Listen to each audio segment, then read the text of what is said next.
The kitchen hums like a living beast, its heartbeat a symphony of knives, burners, and shouted commands.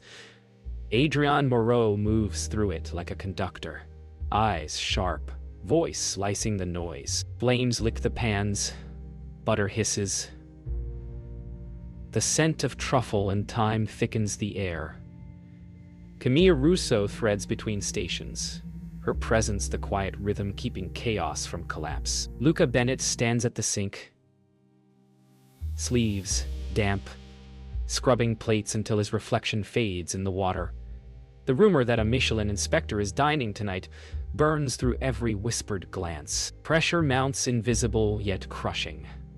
Then, a single crash. Porcelain explodes against tile. Adrian turns. Silence swallows sound. The world pauses between heartbeat and fury, between pride and ruin, as all eyes lock on Luke. In the dining hall, serenity reigns. Crystal glasses clink, violins hum softly through the speakers, and guests bask in golden candlelight. Adrian steps through the kitchen doors, moments after the storm, wearing a mask of calm mastery.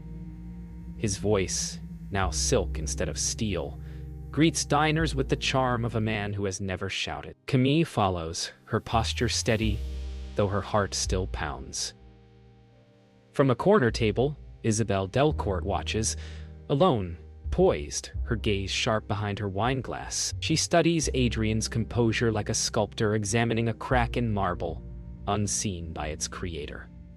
Beneath the glittering chandeliers, the illusion of perfection glows on, undisturbed by the echo of a broken plate. Behind closed doors, the echo of the night still burns. Adrian stands before the office window, cigarette trembling slightly between his fingers. Camille enters quietly, the tension of the evening still hanging on her shoulders. She tells him the dinner was flawless, the guests ecstatic, but her voice hesitates. "You shouldn't have done that," she murmurs. Adrian doesn't look up. "Perfection doesn't forgive mistakes," he replies. The words brittle and practiced.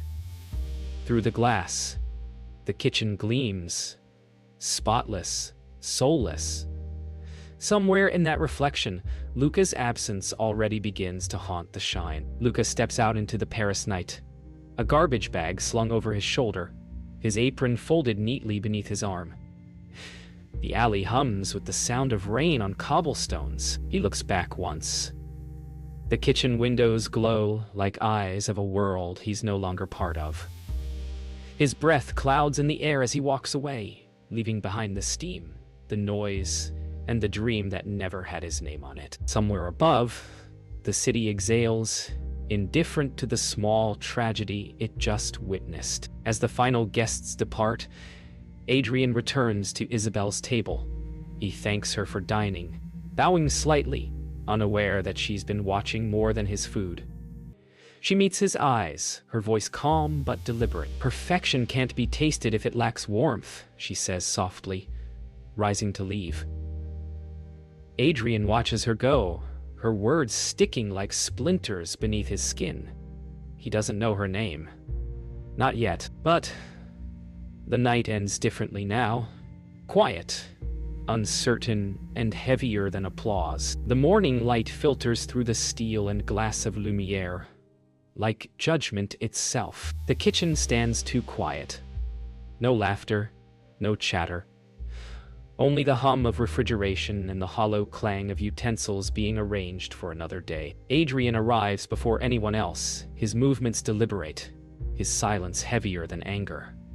He tastes a reduction, grimaces, and throws it away. The rhythm of the kitchen falters without Luca, though no one dares say it aloud. When Camille enters, clipboard in hand, her eyes catch the fatigue in his posture. "You could have talked to him," she says gently. Adrian doesn't answer.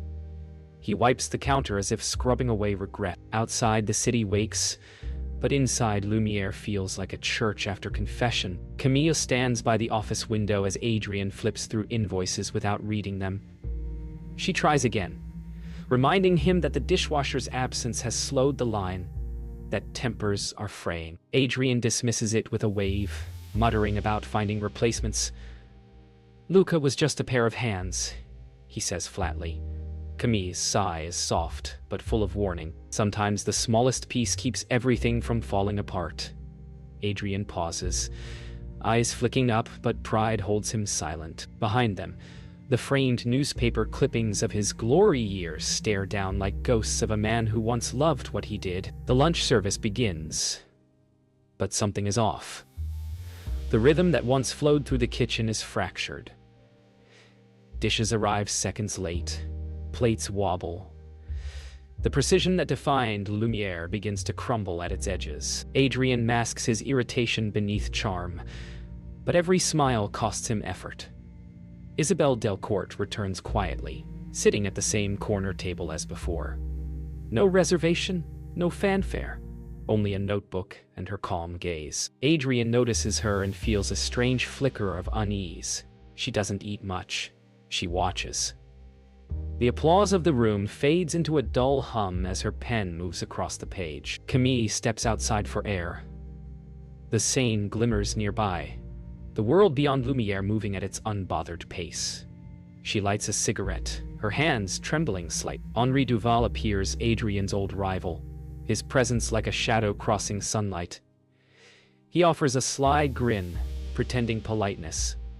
"I hear your chef is unraveling," he murmurs. Camille's silence is her only defense. Henri leans closer. Perfection is lonely company. As he walks away, his laughter lingers, soft and venomous. Camille crushes her cigarette and looks up at the sky. Clouds, drifting like breath, held too long. As dusk falls, Adrian returns to the kitchen for another round of preparations. The light turns copper, shadows lengthen, and fatigue begins to show in the small mistakes of his team. A sauce curdles, a garnish wilts, and Adrian's temper simmers beneath his calm facade. Camille enters with the reservation list, Isabelle's name circled once again. Adrian stares at it longer than he should. "She's back," he murmurs. His reflection in the steel counter wavers, fragmented by steam. For the first time, doubt flickers behind his eyes. The same perfection that once fed his pride now begins to feel like a cage closing in. The kitchen thrums like an engine ready to explode. Adrian stands before his team, sleeves rolled, eyes blazing with restless purpose. "Tonight must be flawless," he tells them. The inspector is coming. He can feel it. Camille watches him deliver orders with theatrical intensity, his words more sermon than instruction. Every chef nods, every movement sinks like clockwork, but the energy feels brittle. When Adrian steps to his station, silence falls. He begins to craft his new dish, a truffle consommé over veal, infused with rose smoke. The room smells of ambition, yet beneath his precision lies tremor, a rhythm one heartbeat off.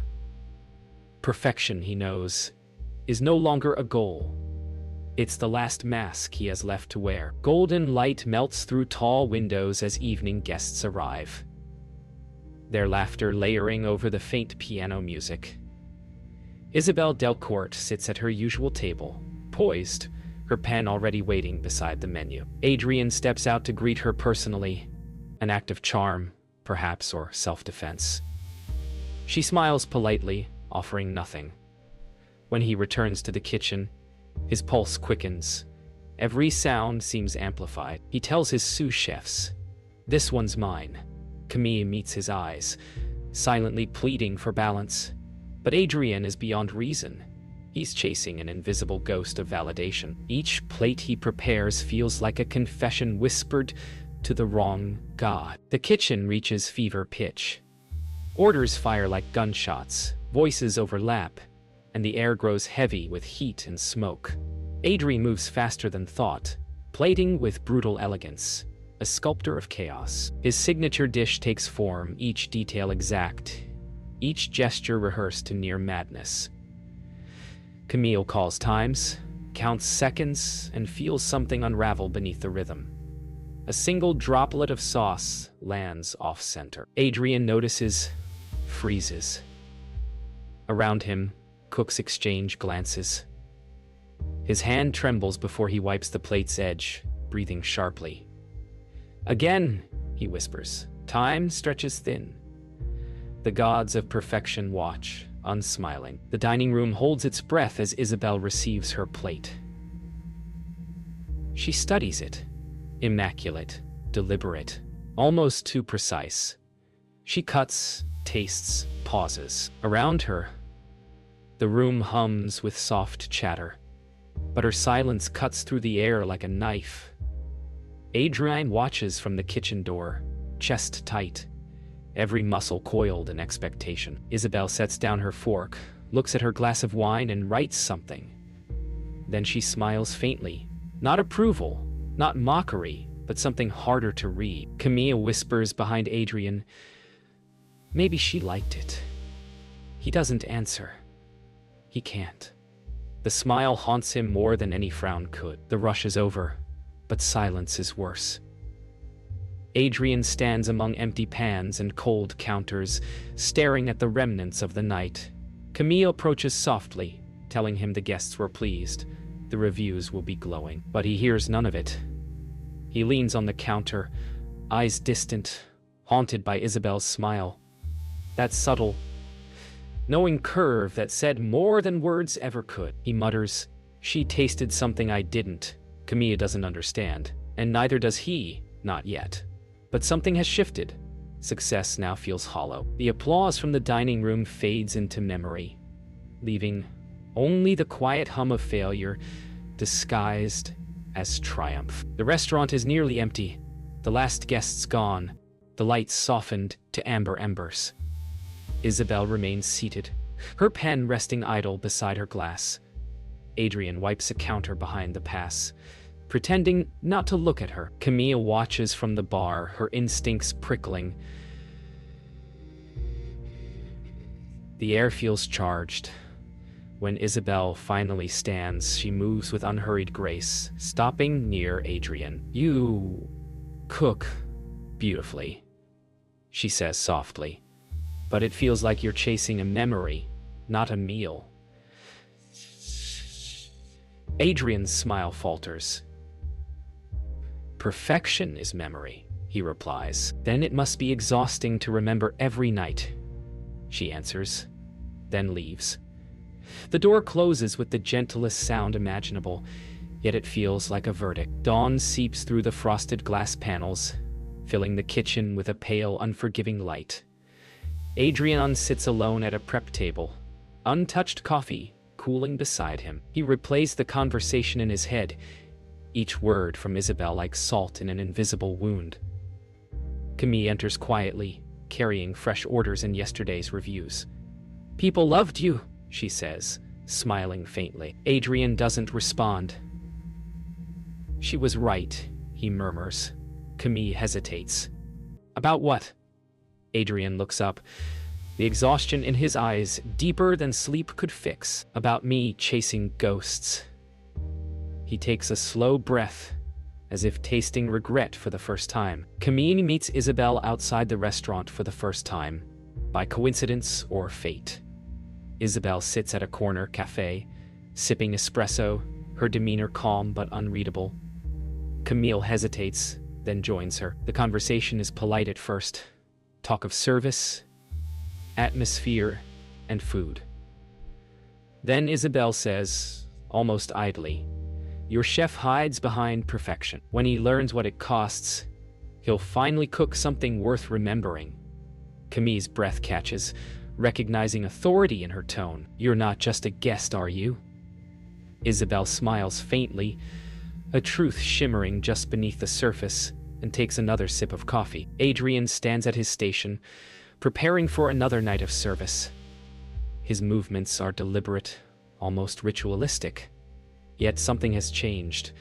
There's hesitation where certainty used to live. He calls orders softly instead of shouting. His tone carries the weariness of reflection. Camille observes quietly, sensing the weight of something unseen pressing down on him. "You're quieter tonight," she says. Adrian glances at her. "Maybe I've been loud enough for a lifetime." The line cooks exchange glances. The kitchen hums differently now. Less like a machine, more like a confession. Isabel returns to her hotel.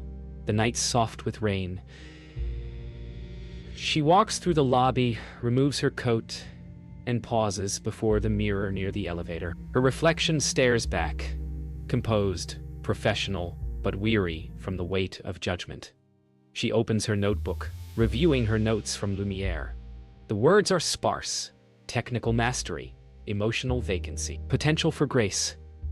She closes it gently, looking out the window toward the faint glow of the sign. "He still has a chance," she whispers, almost to herself, before the elevator doors close like the ending of a prayer. The restaurant glows like a stage on its final performance. Every plate gleams, every sound feels rehearsed.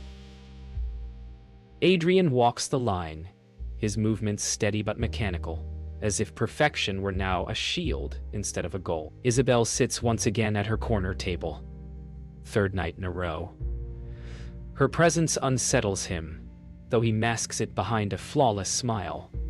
Tonight she orders the same dish, but this time asks to meet the chef afterward. Camille notices the flicker of anxiety cross Adrian's face. The room hums with polite laughter, but beneath it lies the rhythm of judgment. Slow, deliberate, inevitable. Adrian's hands shake as he finishes plating Isabel's dish. The staff senses it. Their once fearless leader now seems human, fragile. He steadies his breathing, wipes the edge of the plate, and whispers, "Perfect." Camille watches him carry it out himself, a ritual of pride disguised as service. As the kitchen door swings closed behind him, the noise fades to silence. The cooks glance at one another, unsure whether they're witnessing triumph or downfall. In that stillness, the kitchen feels like a confession booth waiting for a sinner's return. Adrian approaches Isabel's table, placing the plate before her with a composure that conceals the storm inside him. "For you," he says softly. Isabel studies him for a moment, her gaze neither cruel nor kind. "Tell me," she asks, "what inspired it?"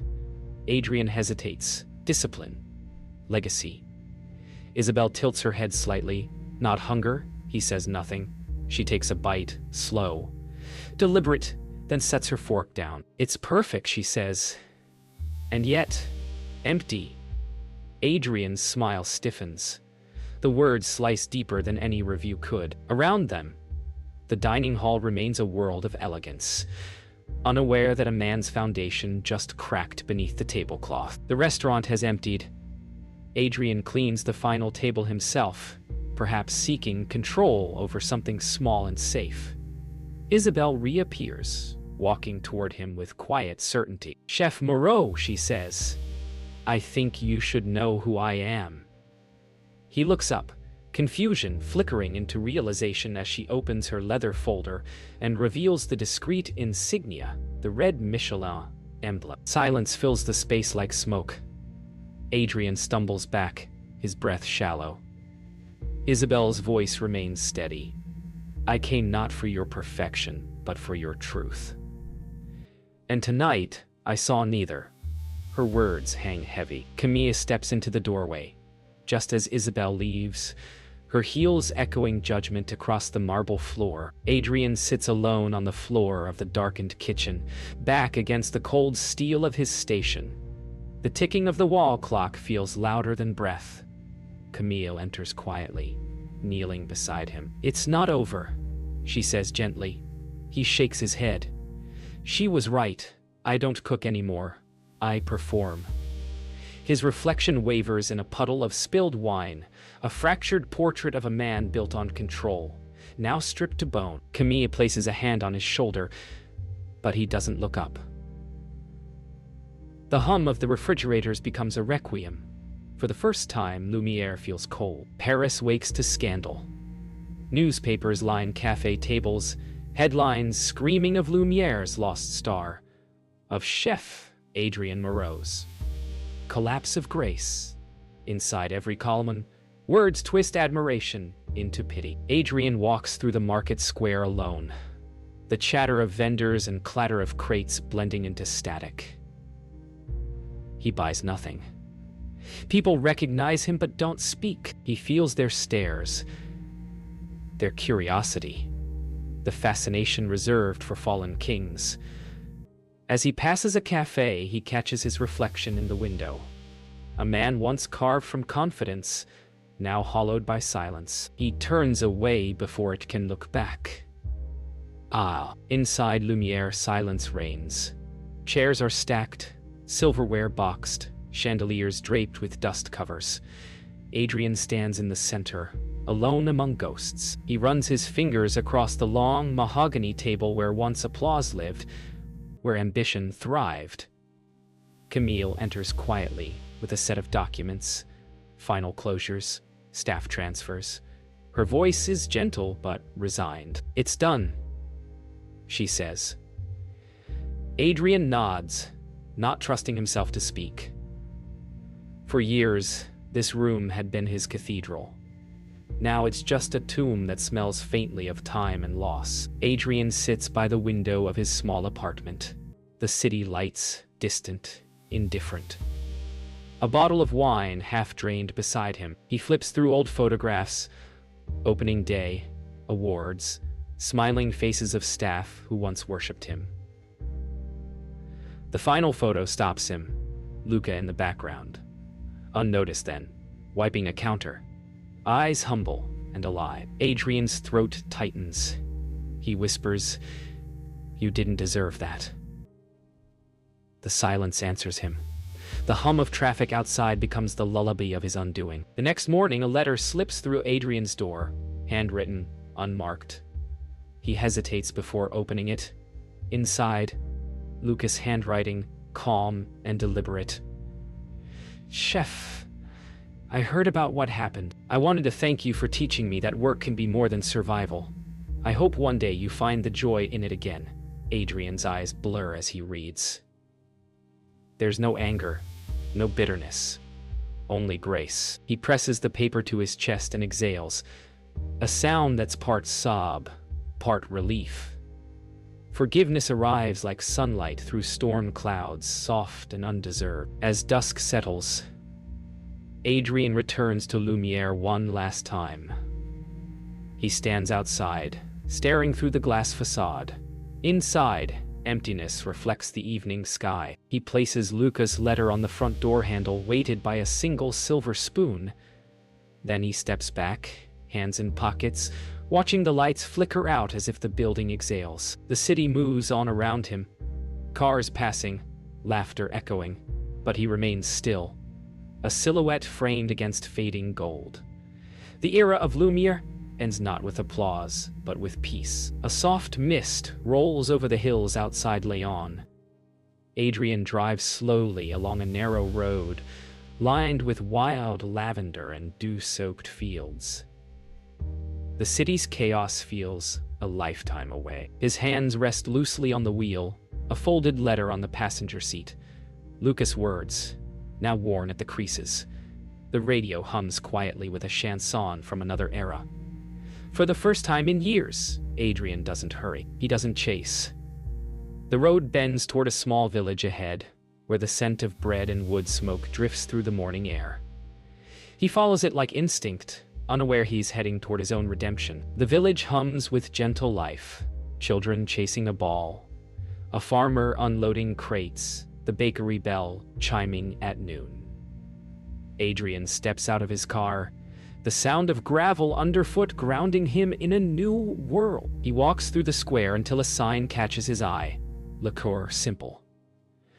A modest bistro with painted shutters and a small chalkboard menu. The handwriting stops him. He knows it. The calm, patient letters. He lingers at the doorway, a mixture of disbelief and hope rising in his chest, then steps inside as the aroma of roasted herbs greets him like memory. Inside, the bistro glows with life, laughter, clinking plates, the sound of a spoon stirring broth. Behind the counter, Luca moves with calm rhythm, tasting a sauce, adjusting seasoning, smiling softly. He doesn't see Adrian at first.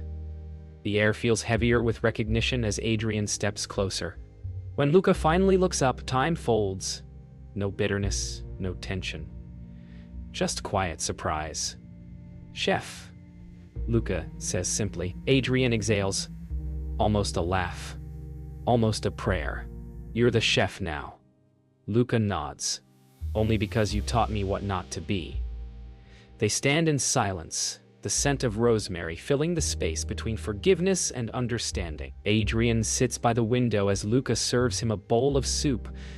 Nothing extravagant, just pure, perfect simplicity. He lifts the spoon, tastes, and closes his eyes. The flavor unfolds, warm, honest, alive. It's the taste of everything he lost and everything he's finally ready to understand.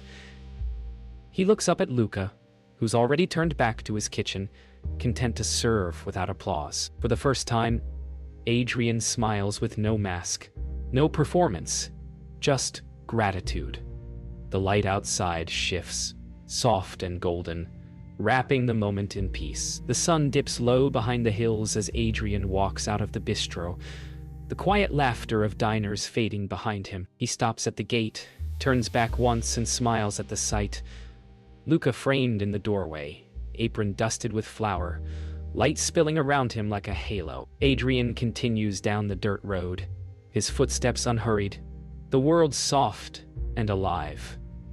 The wind carries the scent of bread and rosemary, the faint echo of clinking dishes, a hymn of simple joy. For the first time in his life, Chef Adrian Moro is no longer chasing stars. He's walking toward the sun.